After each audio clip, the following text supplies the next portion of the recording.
Angel and Peacemaker. And 3 puppets. They were going to be in a film, but I haven't found anyone to help me make them because I need obviously people to do the puppets while I film it. But once I've found some puppeteers, and hopefully they'll turn into a little movie, I'll then put on YouTube. It's supposed to be about good, bad, and the in-between.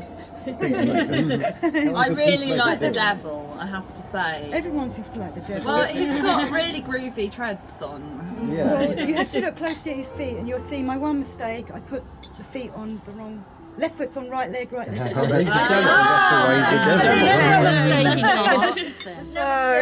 You know when you really make it so that they're going to be perfect left and right, and then I put them on the wrong legs. But never mind. The devil's got the wrong leg. I think I know someone who looks like that. I had a neighbour who looked like that. Wait, is he an angel? No, he died. Well, now he's Inappropriate. How do you think the Peacemaker is doing, though? Well, in my little film, he's going to be trying to stop them both. But yes. we'll see how it comes out when it's Amen. finished. Don't fight. Yeah. It's all fine. I think you found your You need to have to be the voice of him, okay? Peacemaker suddenly turned into a Californian gypsy. He would be, wouldn't he? Yeah, really like Do you know how to work puppets? I do. I've got a be a giant. warrior I've for got a this. giant angry cowboy grandpa puppet. Oh my God, is he angry? Half ranking. He's very Right, angry. okay, so you're going to be one of my puppeteers. Yes, they should meet. Yeah, He's maybe we seriously could do it angry. here. Hates other Maybe puppets. we Several could do puppeteers the do, I think. Yeah, think he great. hates He doesn't even think he's a puppet. So. So moving along, Callum, because Miyuki isn't here, maybe we could draw attention to Miyuki's. Lots of hands going like this. This is Miyuki Kasahara's hat piece, and also has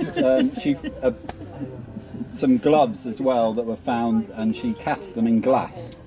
So these have been shown in exhibitions outside in some formal gardens in near Romsey in Hampshire. There's a gardens there. And the So child. it's called Hilliard's Gardens, and she showed it there. Yeah, she showed there. And so this is the one of the pair, you know. So, and it's like an abandoned, wintry looking hat. ghostly. It It is. does look very It is. nice. Ghost hat. It is, and it's totally cast in glass. So, It's very heavy, yeah. Really, it's very Yeah. heavy. That's interesting because it looks so delicate. Yeah. and it's delicate, yeah. And she did a number of different cast glass pieces at that time. So this is. Yeah, have a close Really look when we move And on. it's okay to touch it as well. Oh, is Yeah. it? Can I touch Just- it? Yeah. Can I touch You it? can touch it. She won't mind. As long as you've not got a dirty finger. Yeah, it's surprisingly opaque. Oh, wow. I'd have to see straight through it. Yeah, I didn't expect that at all. It's really kind of rough. It's like jelly. It does a bit, yes. Oh wow, it's got the layer as well. Yeah. It's all of it, yeah.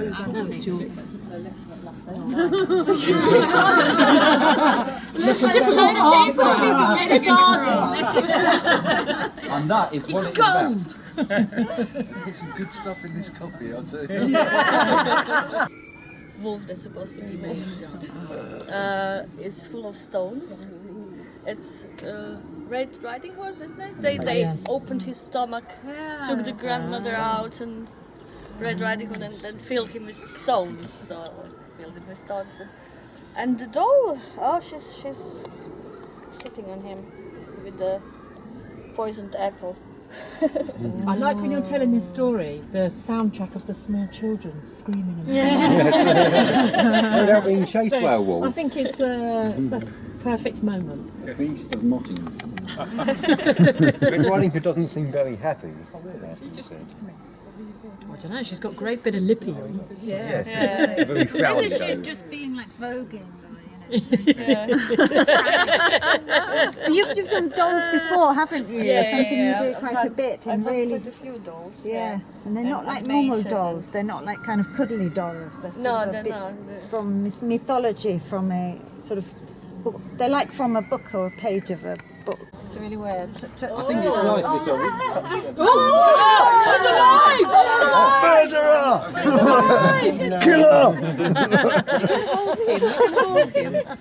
Pick him up, you'll see like I'll He's pretty heavy, isn't he? You can pick him up. Oh, he's completely. Oh, wow.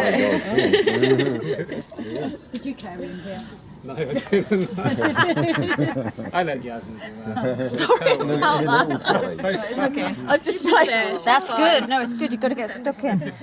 And now we've got HMV by Mundy Prowse. HMV is the iron is made by HMV, and it was my grandmother's iron. So this is a piece about family, about my grandmother, my mother, and my daughter. My grandmother was Latvian, and this was she embroidered these pieces when she was a child. And this is a sock bag, so it's socks in Latvian. Why'd you put socks in a bag? Well, I filled it with all our odd socks, because you know how you always end up with so many odd socks. That's how. Probably a good idea. I'm not entirely sure, but I would think quite young. Wow. Because she went on, she embroidered all her life, and it became more and more sophisticated. So I think this would have been something she'd done maybe as a young child. God, it's fairly sophisticated. Yeah, just like that, be super. I like it, the fact that it's red on white. That's quite unusual. You wouldn't see that in this country. What about the hand? Is The that arm is my daughter's arm. She's just left home, and she got her first tattoo, which was a heart on her arm. So that kind of inspired me to embroider the heart. Oh, is it a real heart that she's got embroidered Yes, on her? it's an anatomical piece.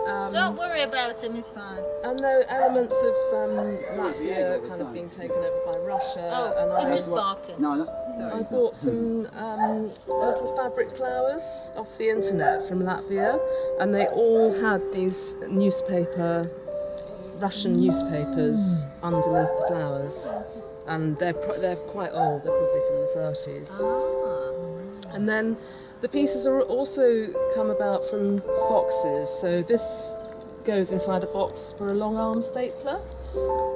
This goes inside a jewellery box from Peckham Rye, which is kind of where Jude and I met each other when we were studying. Like me.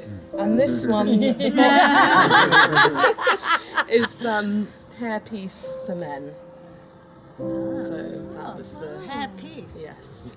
And I just thought it is all about women, really. I mean, the hairpiece, we have the hair of the man, but the man is absent, and that has been pretty much how it has been in all our lives.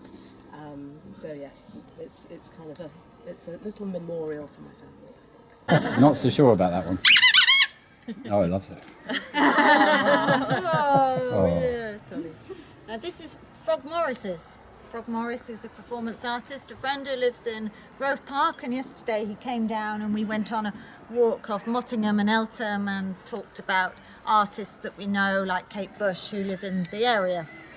And he left his self-portrait to remind us of him. And when he talks sounds like that, doesn't Yes. Yeah. And that is actual height as well. That's actually height, I think. I think it is. I mean, he's about as thin as this as well. He is. Isn't No, he? I mean, it's a remarkable likeness. It is. Yeah. Anatomically correct. Yeah. He's got an Do the eyes follow us around the garden? I think so. They do, yes. Like that. No. Yeah. Very And good. then they look away. Yes, and then they look away. Now we. These, there's this one and the one over there. And the one just on the fence over there.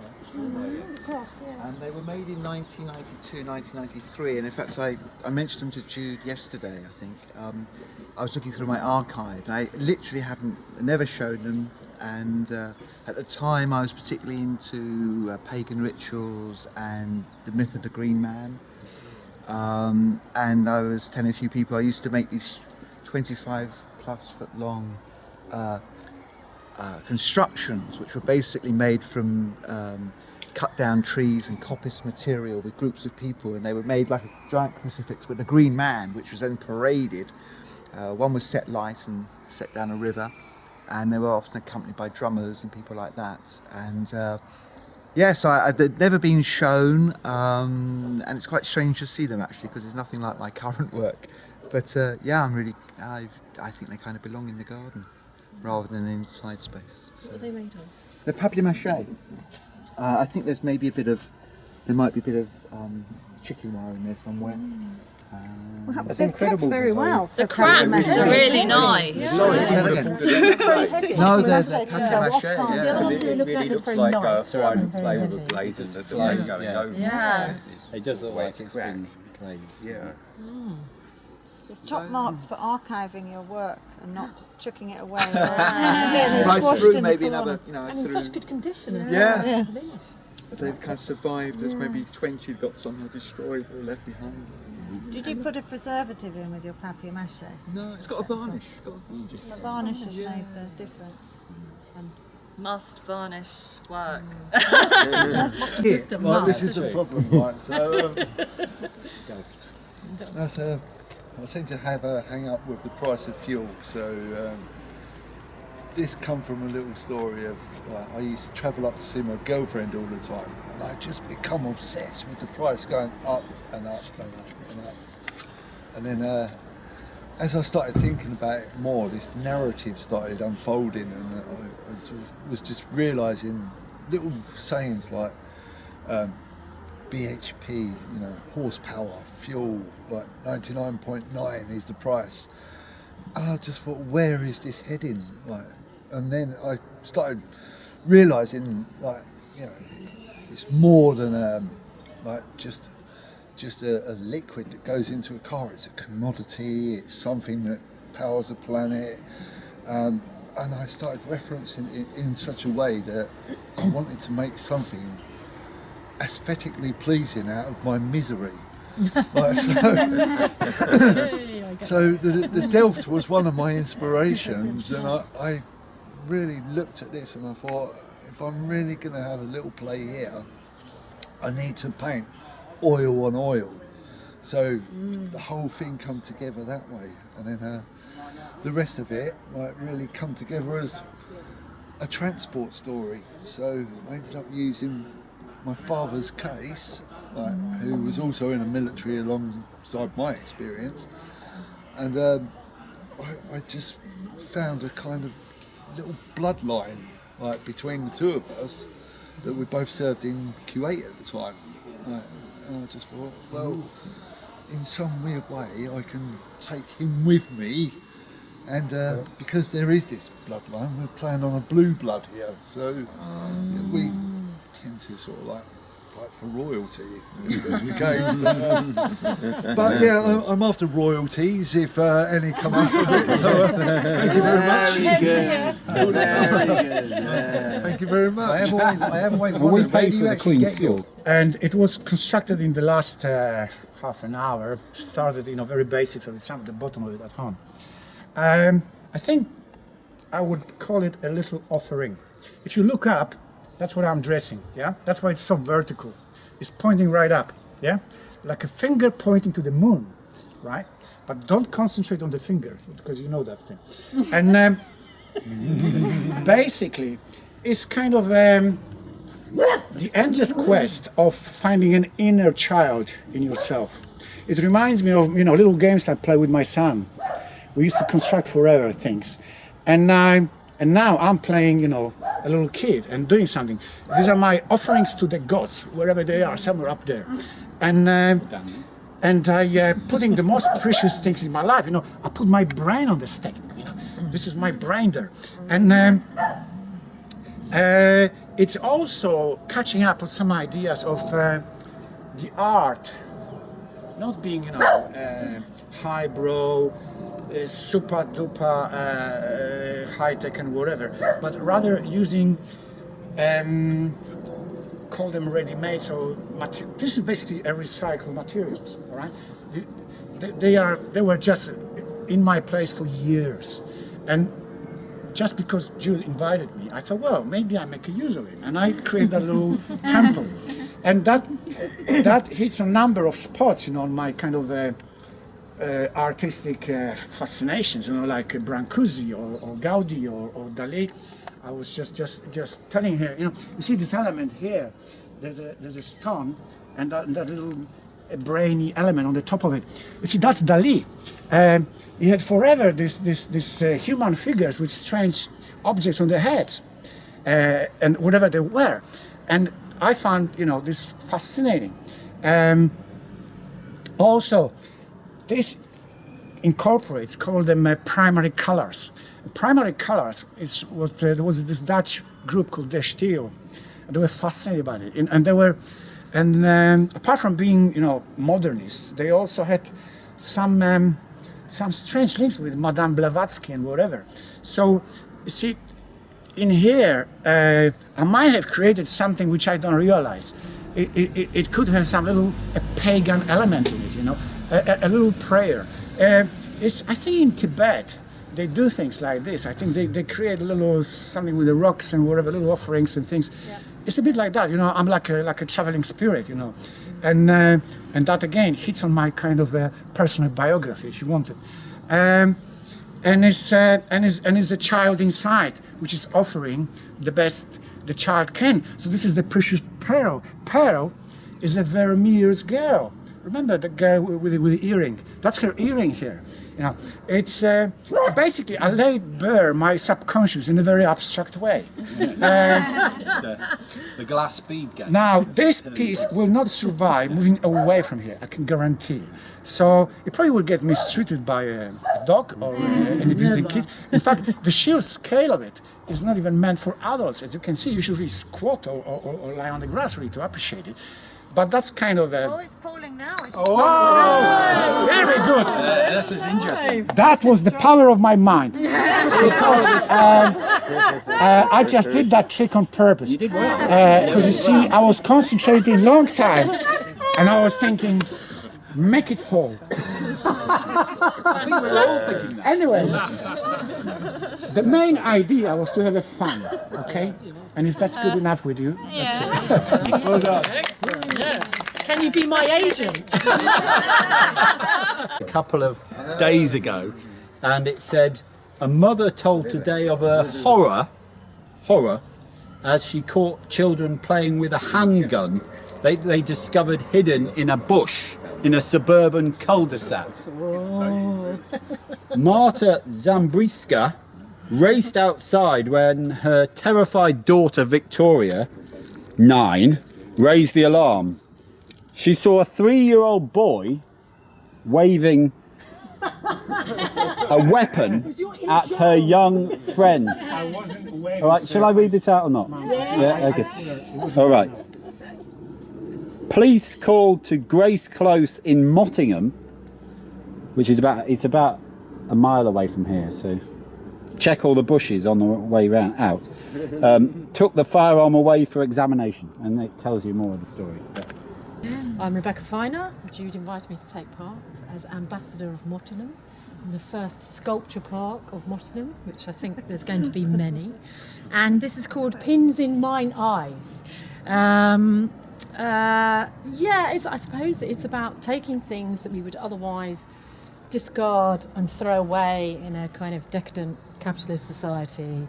For instance, the packaging that things come in, the things that we use every day, and throw away and abandon them, and to try and take that kind of detritus, if you like, and turn it into something that's more beautiful, an object that we would otherwise throw away, that we might decide that we might want to keep and might be more precious than we realised, and maybe find some other use of it. Some packaging that you get around electrical equipment or an iPhone that you get delivered, suddenly decide that you could use that for something else. Maybe it's something beautiful. It kind of relates to what a lot of other people were saying, or in particular about the temple and the inner child, I think, because we lose that ability as we grow older and we're forced to be conform to be more and more sensible. I mean, we lose that sense of fun. And when you're a kid, an egg box is a great thing of discovery. And as adults, we're told to kind of lose that habit. But as an artist, I haven't lost that habit. Hence this piece. And also, I'm not remotely OCD, as has been suggested earlier when we walk around the garden. But doing things like this, art can be very, very therapeutic, the same as if you're an artisan doing certain kind of making or carpentry. It helps you get into a zone, and I particularly like that about the process. So this is very unlike things that I would normally do, but I really enjoyed the process, the kind of therapeutic process of getting into the zone of seeing it start from nothing and building and building and building. And so that's it. It's the pins in my eyes.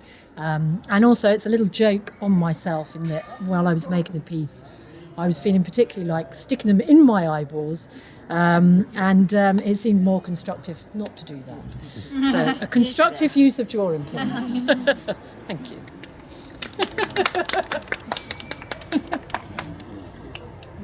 Making stuff out of bits of old crap that I find around. And I did need a store actually, so I thought I'd make one. Because for this event of Jude's, I didn't think I'd ever be doing anything. Because I take so long, I think so much, I never get to actually making anything. So I very quickly put this together. And it looked really rubbish at first, you know, this crappy old bits of wood. And then I thought, you know, if you look at windows and mouldings and things can look really smart, really simply.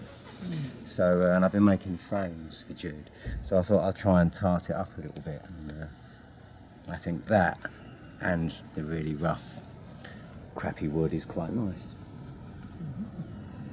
Yeah, I like its proportions. And this thing I made out of an old coat rack that was in the hallway. And the bucket's got a hole in it, so I thought if it drips into there you can just pour it back in. It'll come out again obviously. If you had someone pouring water in, it would be a kind of fountain. Yeah, you could do, yeah. I don't know why she's taking it apart. It's become very interactive. It's a demonstration. Oh, okay, yeah, there you go. It's a water feature. Did you make the hole in the bucket? Yeah. That's my bucket. But, you know, I mean, it's pretty. You can see what I've done, but when you cut things up and you know when it was a coat rack, you cut a bit off and then you sort of Become something else. you put it here, you sort of move around and you find a place that looks nice, don't you? And so you bolt it on and you go on like that. So it was just done very spontaneoly. And It's really like yeah, and I sound quite effect. it's kind of quite nice. It is a water feature. it's like a Duchamp ready-made, isn't It it? is. That's peel. But they were both Alternative made persuasion. very Douche as well. quickly Yeah. with bits around me. Spontaneously. Yeah, Can you actually sit on that stool though? Yeah, no, it's incredibly sturdy. Really? Go and try it. So I demonstrate. That almost sounds like a challenge, doesn't it? Yeah. It's incredibly sturdy, I can assure you. Now, shall I go and get the double bass? I'm not performing as Come well. on! It's a direct descendant, isn't it, of the sunflower that Inspired the poem Yes. Our Sunflower. fine And that seed, did grow from the seed of the last one that was there, didn't it? Yes, it did. which yes. I believe belonged. Wow. Didn't that belong to Ginsberg, who got his seed from Walt Whitman? I think there's a fine poetical lineage there. Lineage, yeah. all Maybe the he way- meant it in a different way. Possibly. You know Ginsberg, yeah, exactly. And Whitman. Another gentleman's seed. Yeah.